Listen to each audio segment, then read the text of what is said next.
Okay. Hello, everyone. This is my demonstrative speech on how to take care of and properly monitor your little diabetic cat. So, this is Phil. He has diabetes, if you couldn't tell. He is turning 12 in July.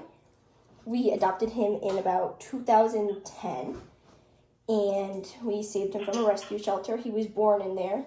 So when cats are born in shelters, they have a little bit more of a chance of developing something called feline herpes. And feline herpes is an upper respiratory tract infection. It makes them really just essentially feel like they have a flu.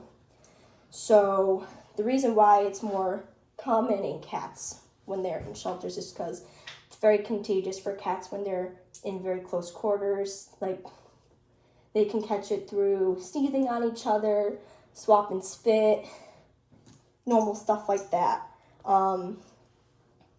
When Phil was, I can't remember, he was maybe 8 years old, 7 years old when we found out he had diabetes. And we got all the stuff that he needed to be on it.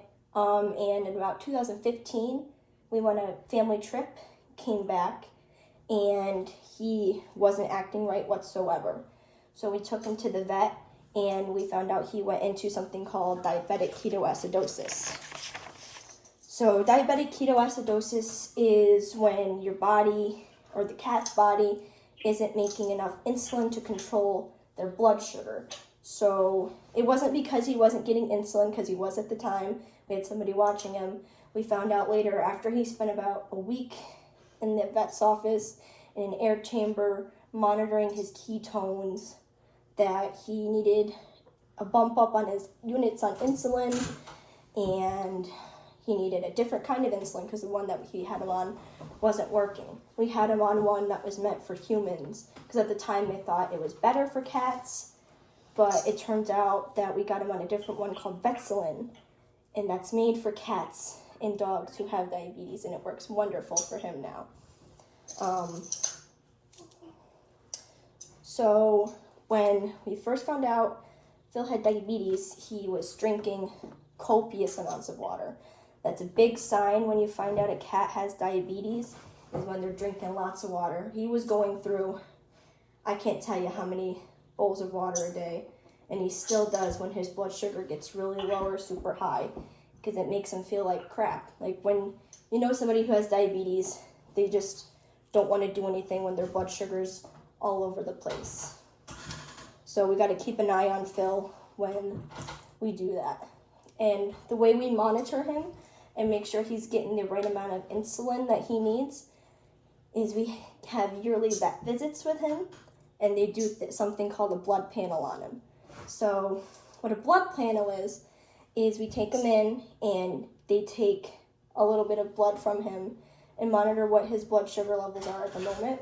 And the day prior, we have to do a lot of prep work with him. I gotta make sure I have a whole day to spend with him, because the tedious work is I gotta give him his insulin, but I have to take, I know you don't like that because you know what I'm gonna do.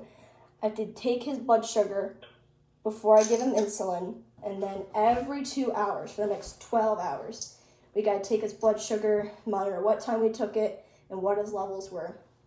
So when we go into the vet the next day, I give that to them, and they create what's called a glucose curve. So they'll input the numbers to a system, and it creates this curve to see what his levels were throughout the day. And if they're at a certain point where his levels look good, then we keep him on what we have. But if they're dropping and spiking all over the place and his sugar levels aren't leveling out when they're supposed to after he eats, then we need to make adjustments to what his units are when we give it to him. So I'll give you a quick intro on how I give Phil his insulin, because it's time for him to have his insulin. So we have his vet insulin right here. Comes in a little vial. And Phil's been doing this for so long, he doesn't really care when we give this to him because he knows it makes him feel better. After I give him his insulin, he usually goes and gets some food to help his levels. So when you open up a new needle, it's got a cap on the end, and I make sure you push that down so there's no bubbles. And then we take the cap off, which has the needle. You carefully poke it into the top of the vial, flip it upside down. And these vials really range in how their units are labeled on the side. It'll say units. This one's labeled 1 to 12, so I'll bring this down to 4, because that's what Phil gets. And I pop it out like this here. I usually give it a couple flicks just to get all the bubbles out, because it's not good to have bubbles in there. So when you're administering insulin, you got to find where his 2 shoulder blades meet. And then there's a little gap in between that you can feel.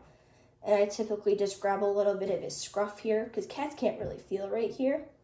Find his skin, and I lift it up just because it makes it not as painful, but it's not really painful for him. And I just give him a shtick, and I slowly put it in there. Pull it out. And as you can see, he's fine with it. He just likes that he's getting attention and he gets to be on the table. So I pop the ends back on, and then I'll throw the needle away when that's done. Food is something that we struggled a lot with when he first got his diagnosis, because we didn't know what to give him or what was good for him and what he would like. And we found that it's best to put all of our animals on grain-free food, just because grains, when they break down in your body or a cat's body, they turn into more sugar, and more sugar is obviously bad for a cat with diabetes.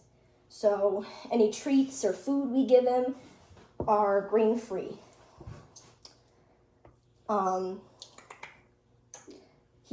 When we monitor Phil and the ways we keep him as healthy as possible, we always make sure he has lots of water in case he has days where he's feeling a little more slumped and he needs more water. We make sure we keep up on all of his vet visits to make sure his panels are good. We don't need to up his insulin. And we got to really keep an eye on him when the seasons change, because for some reason, when the seasons change, his feline herpes comes out. And you can see he'll start to get snotty, and his eyes will start to get discharged. And when that happens, we call the vet, and we ask them to get an antibiotic because they know that he has this. And the antibiotic they give him is just like any amoxicillin that we would get when we would have a flu or an infection. It even has that nasty bubblegum smell that we all have loved to hate. He doesn't like, he's a little bit more ruly when we give him that just because it tastes bad, but after some treats, he tends to calm down a little bit when we give him that antibiotic.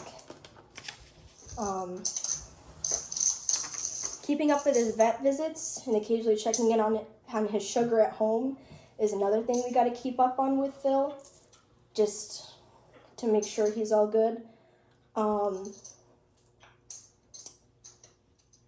So I explained to you how blood panels work with the day before. While I'm checking his levels, I always make sure that I'm keeping it to the minute when it comes with times, and making sure that we have exact things. For cats who don't have diabetes, their blood sugar levels usually sit around 100, even 80 is fine. If they drop by the 50 or 60 range though, that's getting really low for them, and I would typically take them. But for cats who have diabetes, their blood sugar can spike all the way up to 500, 600, 800 even. But normal for them is around 300 or 400. So when you are taking blood sugar at home for cats, they have a little vein on the outside of their ear here. I typically like to do it on this white ear because it's easy to see. But if you wanted to do it on a cat, like Phil has a gray ear here, shine a flashlight through the bottom on the outside, and you can see the vein here. For cats, this is what's called the sweet spot when it comes to taking their blood sugar levels. So I'm going to try and get this to work and see if he'll cooperate enough with me to let me take his sugar levels, and he's going to hate me a lot. So when it's sugar, you have your glucometer. a little pin to prick with. And then the test strip. You want to make sure you don't get your hands on this because your sugars could transfer on to them. So I'm just going to give Phil, work with me here, buddy. Here, I need a paper towel. Just so I don't prick myself too. I know, bud.